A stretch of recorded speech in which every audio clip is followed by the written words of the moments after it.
नमस्कार मंडळी, देवीज रेसिपी मराठीमध्ये तुमचं मनापासून स्वागत.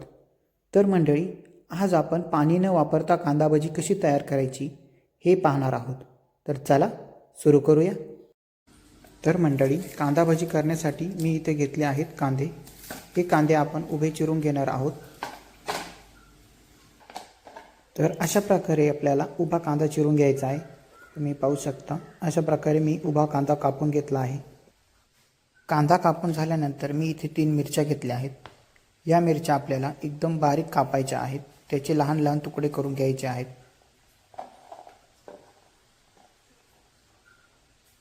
तर अशा प्रकारे मिरच्यांचे आपल्याला छोटे छोटे तुकडे करून घ्यायचे आहेत.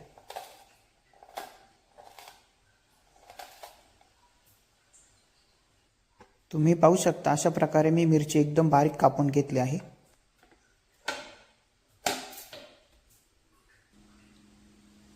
कापलेला कांदा मी इथे एका भांड्यामध्ये काढून घेतला आहे. आता या कांद्यामध्ये आपण मीठ, मिरची पावडर, हळद, कापलेल्या मिरच्या आणि बेसन पीठ टाकून घेणार आहोत. तर सर्वप्रथम आपण यामध्ये मीठ टाकून घेणार आहोत.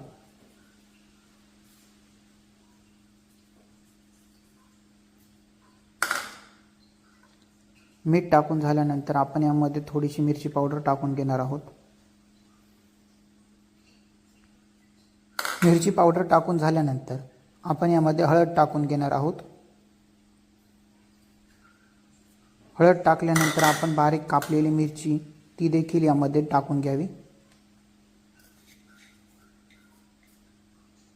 आता आपण थोडे थोडे करून यामध्ये बेसन पीठ टाकून घेणार आहोत.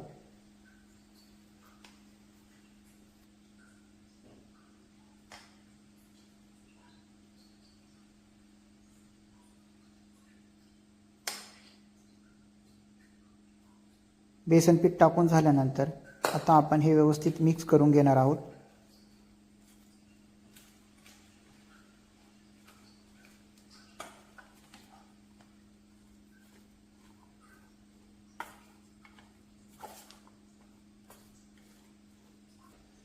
अशा प्रकारे मी कांदा, बेसन पीठ, मिरची पावडर, बारीक कापलेल्या मिरच्या, मीठ, हळद हे एकजीव करून घेतलं आहे. आता हे मिश्रण आपण 1 तासासाठी व्यवस्थितपणे झाकून ठेवणार आहोत. 1 तास ठेवण्याचं कारण असं की त्यामध्ये आपण मीठ टाकले आहे. त्या मिठाला आणि कांद्याला मस्त असं पाणी सुटतं, त्यामुळे आपल्याला पाणी देखील वापरण्याची गरज पडत नाही. 1 तासानंतर तुम्ही पाहू शकता कांद्याला मस्त असं पाणी सुटलं आहे. यामध्ये मी थोडे देखील पाणी वापरले नाही आणि टाकणार देखील नाही. कांदा आणि मीठ यांचे जे पाणी झाले आहे त्यातच आपण हे व्यवस्थितपणे मिक्स करून घेणार आहोत.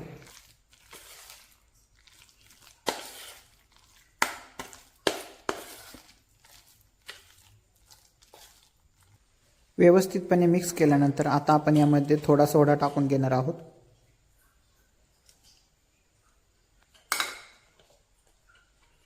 सोडा टाकल्यानंतर आपल्याला हे बेटर मस्त असं मिक्स करून घ्यायचं आहे, जेणेकरून आपली भजी मस्त अशी फुगतील.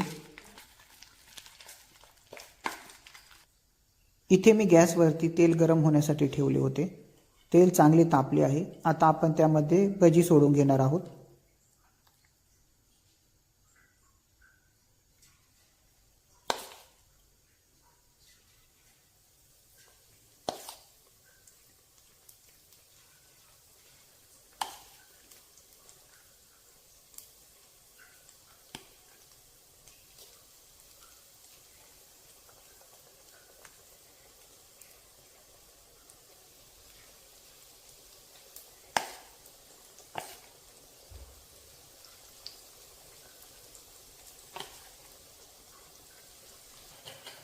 भजी तेलात सोडून झाल्यानंतर मिडियम गॅसवरती आपल्याला भज्यांना चांगला लाल कलर येईपर्यंत मस्त अशी तळून घ्यायची आहेत.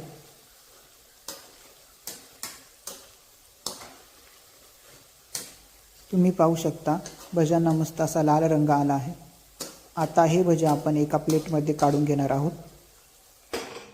अशा प्रकारे झाऱ्याच्या सहाय्याने आपण त्या भज्यांमधील पूर्ण तेल काढून घ्यायचे आहे आणि त्यानंतर एका प्लेटमध्ये आपण ही भजी काढून घेणार आहोत. तुम्ही पाहू शकता किती छान दिसत आहेत. तर मंडळी, कशी वाटली तुम्हाला माझी आजची भज्यांची रेसिपी? यामध्ये मी थोडे देखील पाणी वापरले नाही. तुम्ही पाहू शकता किती छान दिसत आहेत आणि यांची चव देखील खूप छान लागते. तर मंडळी, व्हिडिओ आवडला असल्यास व्हिडिओला लाईक करा, चॅनलला सबस्क्राईब करा, बेल आयकॉन प्रेस करा. थँक्यू.